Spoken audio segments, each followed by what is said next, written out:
So I'm stuck in my writing as usual. I'm almost always stuck in some way, but maybe in a little bit of a dark place. I'm recovering from an Achilles tendon injury, and maybe that's adding to the weird headspace I'm in. At the same time, I've been playing this horror survival video game called Alan Wake 2, which is about a writer who's stuck in this dark alternate dimension. I kind of loved those parallels. I mean, the parallels aren't exactly perfect. For instance, Alan Wake has been stuck in this nightmarish dimension for 13 years and doesn't know what's real and what's imagined. But I still want to talk about all this shit. Here's the deal. I'm going to talk about this video game, but you don't need to be a gamer at all to appreciate what I'm trying to say. I'm only going to be talking about it as it relates to this thing that I'm calling creative joy, even though maybe that's not the most brilliant way to describe it. Also, Alan Wake 2 is the game I'm going to be talking about. I'm going to spoil pieces of it, so if you don't want to hear any details about it, shut this video down. I previously tried this with a green screen, or at least a green cloth behind me. I thought it would be cool if I could just make the background disappear and I could just stand there while showing video game footage. It didn't work. I had no energy. I was too nervous. I didn't say the right things. Anyway, to hell with all that. Let's go back to low tech.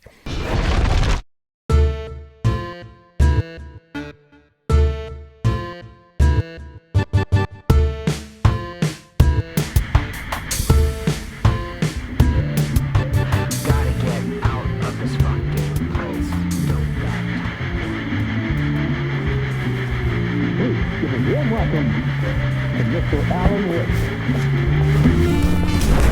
Oh! Right on. Good to see you, Alan. Great to see you. Welcome back to the show. Come on, sit down. Woo!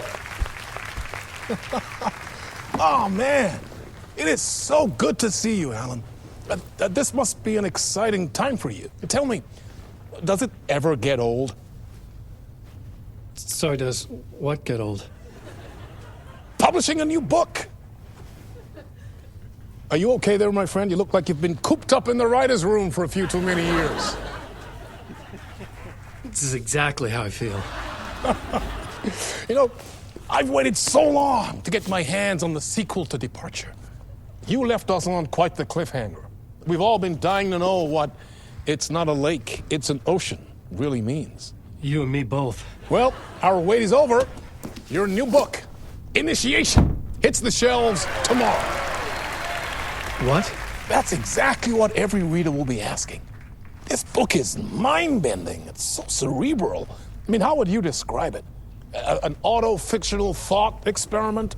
A horror story? A postmodern detective story? Wait. This isn't right. I haven't written anything. He's so humble. Okay, you got me. Good prank, very funny. But yeah, sad to say, I've not written this. I'd remember if I'd written a book, right? Or maybe it was written by your evil double. Well played, man! That is spot on! Playing the role here. Pretending the world of the book overlaps our own. That's very meta indeed. You see, Initiation tells the story of a fictional writer named Alan Wake, who is trapped in a nightmare, desperately trying to find the manuscript of a novel he has forgotten he has written. The book is set in New York, but it might not be New York at all. He is tormented by his dark doppelganger and guided by visions of a fictional detective he has written. That's right, Alex Casey is in this book as well. I guess we'll just keep doing this the whole show. The joke's on me.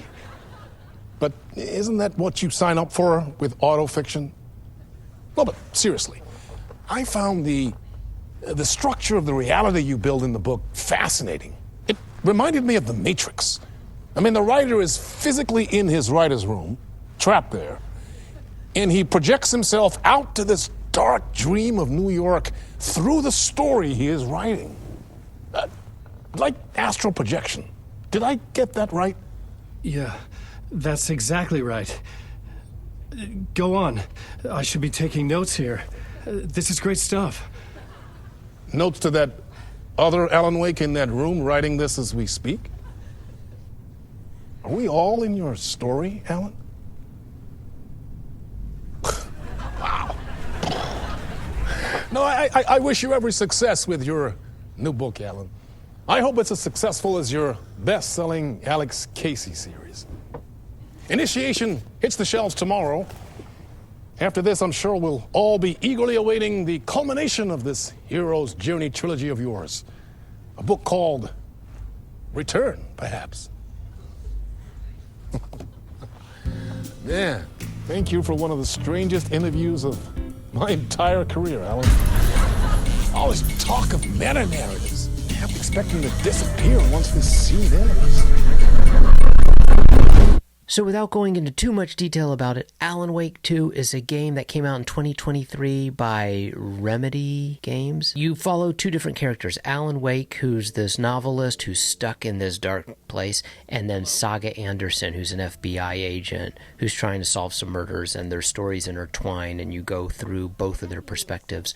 And it's really well done. Like, both storylines are different and interesting and fun. You know, with a novel, when you follow two storylines or 2 points of view, a lot of times I feel like one is stronger than the other. And when I'm in the weaker one, I'm like, why can't I get to the better part of the story? I think the same can happen with games, and I think they pulled it off. These were two worthy heroes I really enjoyed.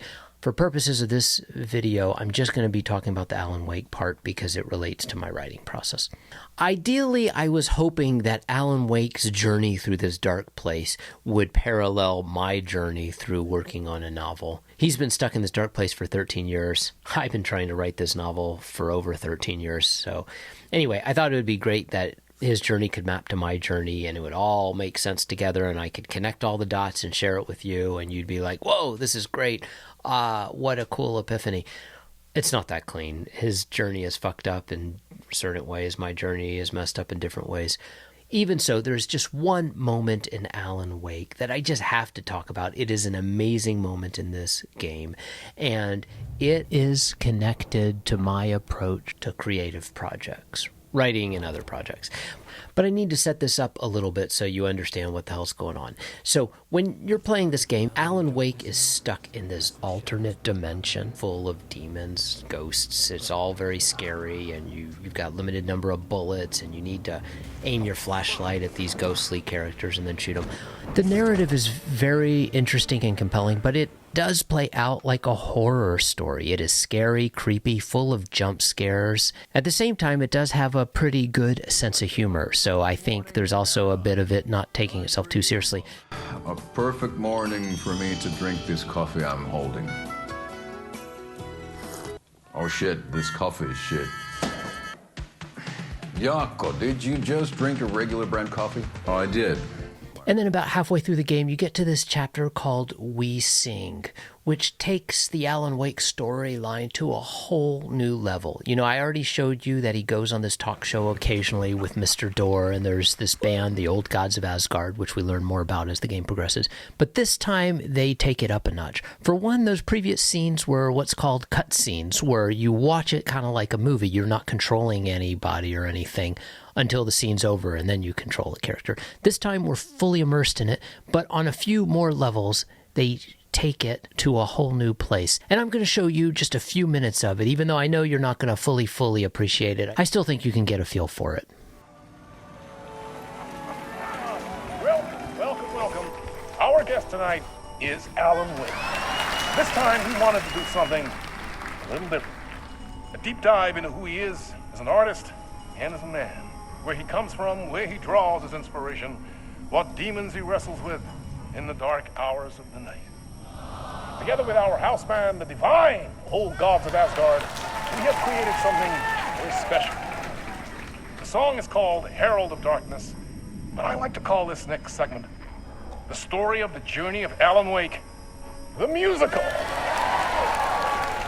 We just do what we always do. We'll chat, but instead of talking, we'll sing it.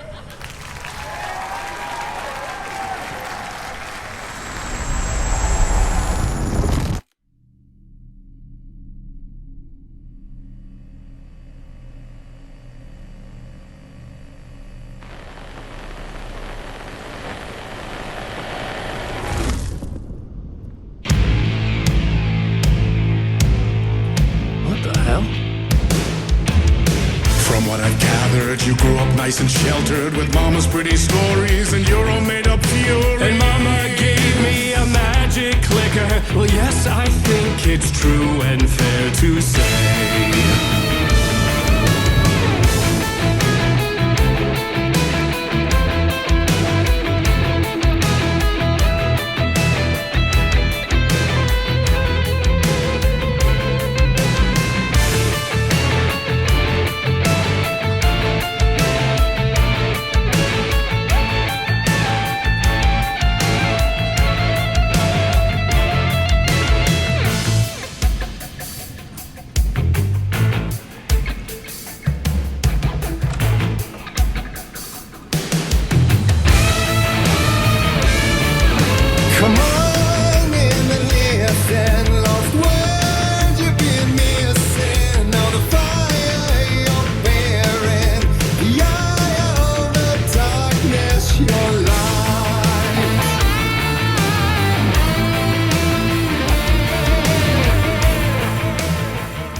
When I got to this point, I was feeling like, holy shit, I've never seen anything like this in a video game. And I was completely delighted. I actually played this chapter about 5 or 6 times already because it's so much fun and so surprising. And then I wondered, I haven't played a ton of games. Is this as crazy and amazing to other gamers? And I went on YouTube and I watched YouTuber after YouTuber play this game, and over again, everyone's reaction was like, oh my God, this is amazing. I've never seen anything like this in a game. You basically step into a musical about yourself, about this character and what he's been through, what he's going through, and what he needs to do to move forward. But it's in a musical with these characters that you've been dealing with. It's just kind of amazing and crazy, and you're still shooting bad guys and everything. At the same time, you're learning more about Alan Wake, and Alan Wake, the character, you can see is growing and learning. There's an actual story arc at the same time as all this madness is happening. Along with the catchy music and the fabulous, goofy choreography, I was just so giddy the whole time I was playing it. I remember when I was a teenager and I started reading Breakfast of Champions, having no idea about Kurt Vonnegut or about that book. Someone just said, hey, you should read this, and I decided to read it. Anyway, I got to the spot where he shows us his drawing of an asshole. And I remember thinking, is a book allowed to do this? There was just so much joy in seeing something outside of the boundaries of what I thought a book was supposed to be.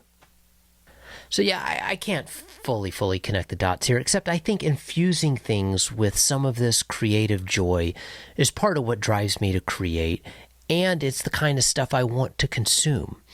And I know this is a little vague, and it's easy to say this without explaining how to achieve it.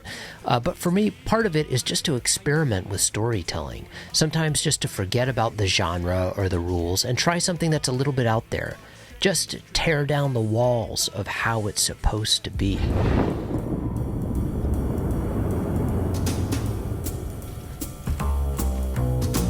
Such a dark place, am I trapped in here? Is this real? I cannot remember. There was a manuscript, it held a key. A vicious cycle I must not surrender to. Echo scenes to seek out again and again until I figure it out to bring this song to its end.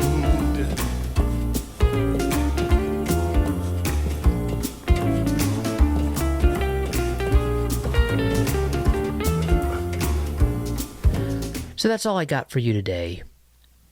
It's a little fuzzy, but I still think there's something to it. At least that's what I tell myself, so I can rationalize making these videos about video games while also trying to figure out how to get through my sometimes stuck creative life. Let's bring this home with the last minute of this We Sing chapter from Alan Wake.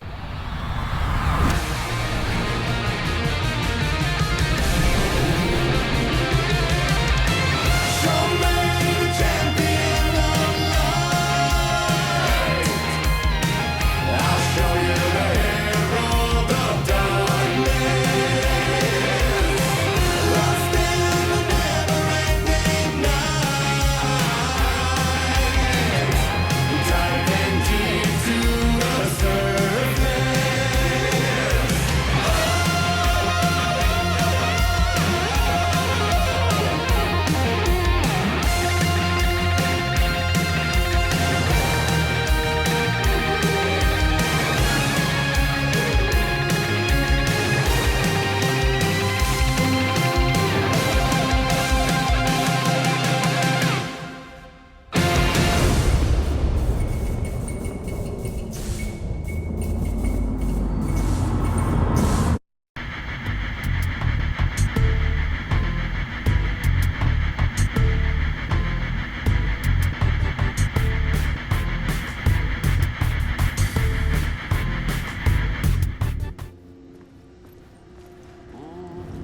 champion of light. Catchy, right? Herald of darkness, lost in the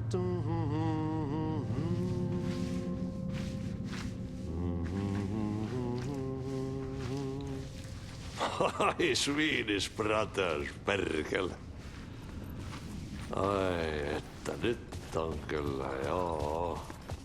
Laitto pojat jenkkat.